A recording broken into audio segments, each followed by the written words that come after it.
G'day and welcome to our first video of our lockdown project MX5. I'm Max and this is my dad Jason. It's August 2021 and we're currently in week 7 of lockdown in New South Wales. So we got sick of being in lockdown and we decided to find ourselves a project, seeing as it doesn't look like we're going to get out of lockdown anytime soon. So we bought ourselves this little project MX5. Alright, so let's start off by saying we're not experts in anything, okay? We're just car enthusiasts. We're not making an instructional video, we're not going to show you how to do things. There's heaps of other content on YouTube already that we're going to use to tell us how to do stuff, but we just want to sort of document our project, you know, what we do. So hopefully we can inspire some other people to do something similar.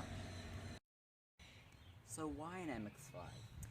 So the reason we chose an MX5 was I've been racing a Tirana for probably the last 20 or so years, and it got to the point where the Tirana's just getting very expensive to be putting on the track. So Max has been driving go-karts for a little while now, and motorbikes. We're sort of looking for another track car to replace the Tirana. So we started thinking about the options. We wanted something that was fairly cheap to start with, small, little, lightweight, rear-wheel drive was important, had to be a manual of course. So I know from sort of experience that the MX-5s are a really capable little track car. We also considered a Toyota 86.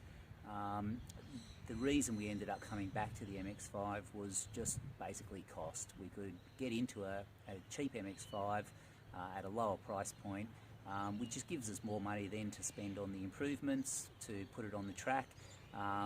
We may be, you know, not quite as fast as a Toyota 86, but, you know, we should still get pretty good bang for buck. Alright, so this is it. This is what we bought. Basically did a little bit of research before we bought anything and decided that what we wanted was an NB Series 2 or later MX-5. So that's basically year 2000 to 2004 model. The reason we went for that car was that it has the variable valve train engine. It's got the 6-speed gearbox. Had a few little sort of improvements over the earlier models, but was still sort of at the price point that wasn't too expensive.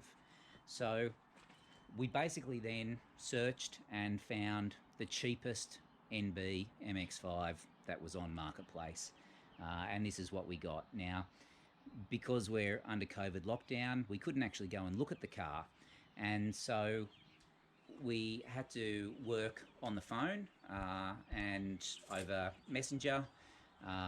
We did a video call with the seller to you know, just show us the car, let us hear the car running, things like that. But essentially we hadn't seen the car until it arrived in our driveway. So we paid for it, we got it put onto a truck, and it got shipped up to us, and it landed here on Monday this week. So mechanically it seems pretty good. It's not making any funny noises or anything like that. We did have a little bit of a problem. The car arrived to us on Monday this week. On Wednesday my wife took it out and got a couple of 100 metres down the road and the car stopped. It turned out it was a fuel pump that died on us, so I've actually replaced that already. But we're expecting, you know, it's a 21-year-old car.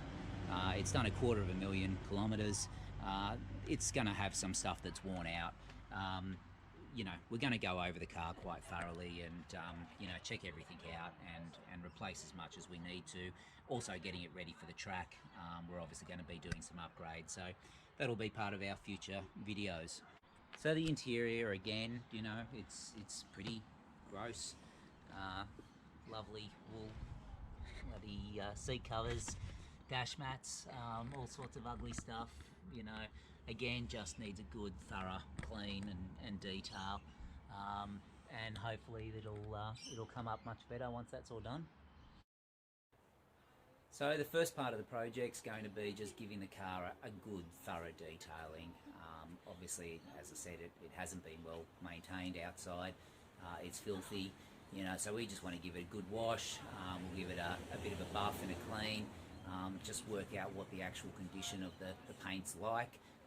We know that the bonnet and the boot is, you know, it's going to need something more than a polish, but we can at least see what everything else is like. You know, clean out the interior, do all of that. So we're going to get stuck into that next, and we'll do a new video of that once we've done it. So stay tuned, and hopefully next time you see us, she's looking a little prettier. Yeah. Thanks for tuning in. Talk soon.